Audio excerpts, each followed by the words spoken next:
speed picking lesson has been requested since the dawn of time here at UG. And I can't exactly tell you why, but it could be for the fact that you get an extremely aggressive sounding tone out of your speed picking licks. Or it could be the fact that it's a pretty difficult technique, because you need to have speed both in your left hand and you need speed in your right hand. Not only that, but you have to combine both. So you get that extremely aggressive sounding speed picking.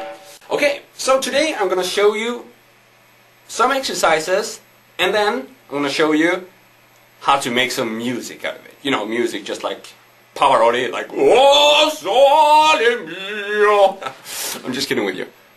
Where am I?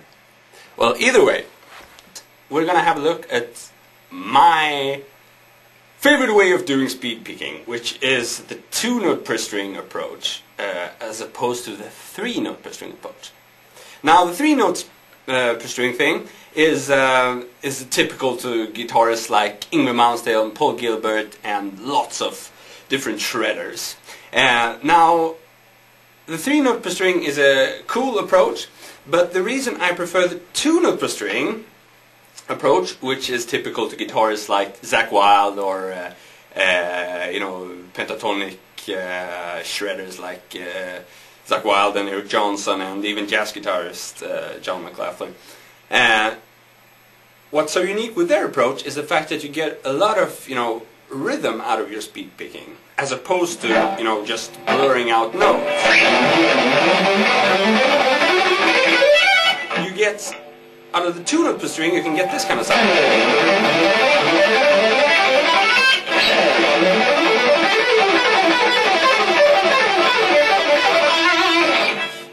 Which, to my ears, is pretty cool.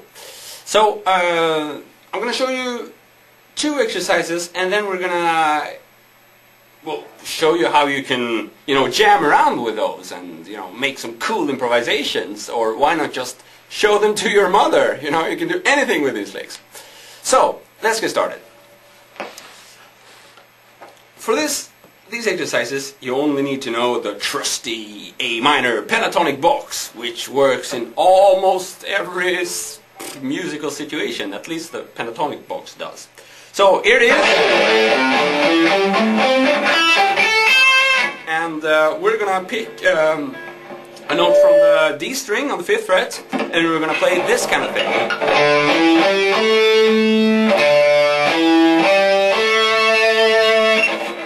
Now we're gonna make those 4 boring notes, we're gonna turn into a very cool exercise.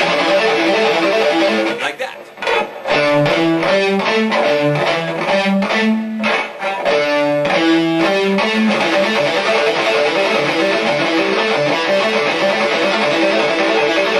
Now in order to get that down, you need to sit down with your metronome and do 1, 2, 3, 4, 1, 2, 3, 4, 1, 2, 3, 4, 1, 2, 3, 4, like that. Until you get up to tempo. And in order to ever get up to tempo, you need to make very small both left and right hand motions, and you need to constantly do up and down.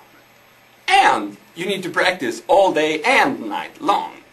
So once again, no guitar genes needed for this. You only need to practice, and you also need to practice the right way. So that's our number 1 exercise. Stick with that for a long time, and when it starts feeling comfortable, we're just going to add 1 string or 2 notes, which makes it a 6-note pattern instead of the 4-note pattern which I just showed you. So instead of this,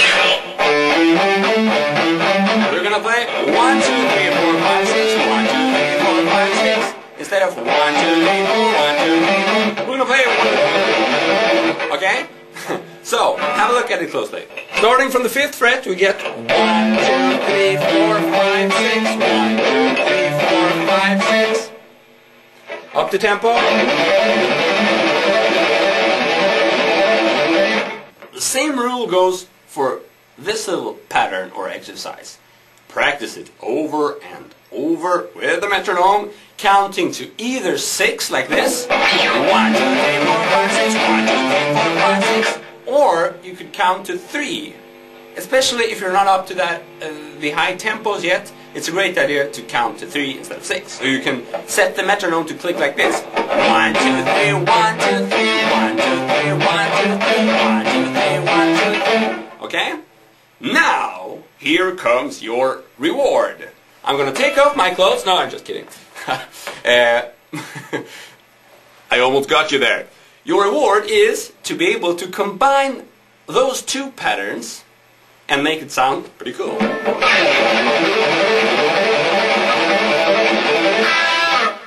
That kind of thing is a combination of two patterns with different numbers of notes in it.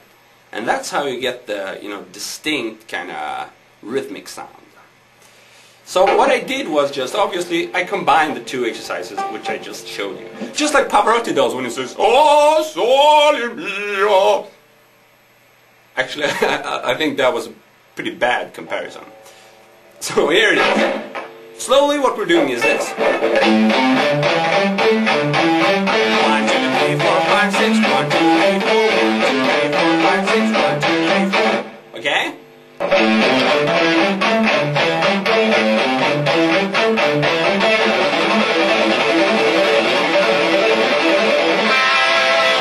Now you could choose to do this wherever you want on the guitar. For instance, you might want to do it a little bit higher to get, more, to get higher sound. Or you could choose to do it in the other direction. Now, it becomes pretty interesting. Because when doing so, we get this. I'm in the E minor pentatonic box. So, slowly.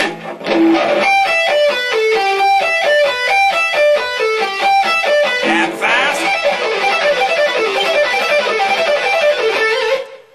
Now, to my ears, that's pretty Zakk Wildish. Okay? So, I hope this has been a valuable insight for you. And I also hope that this will stimulate you to practice.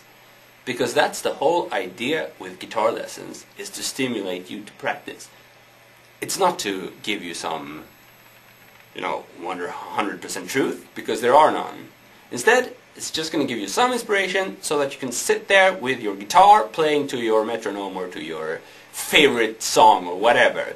Because that's what's gonna, make you be a great guitarist. Sit there with your guitar day after day. That's it! Now I'm gonna take off my clothes. No, just kidding. See you soon. Cheers.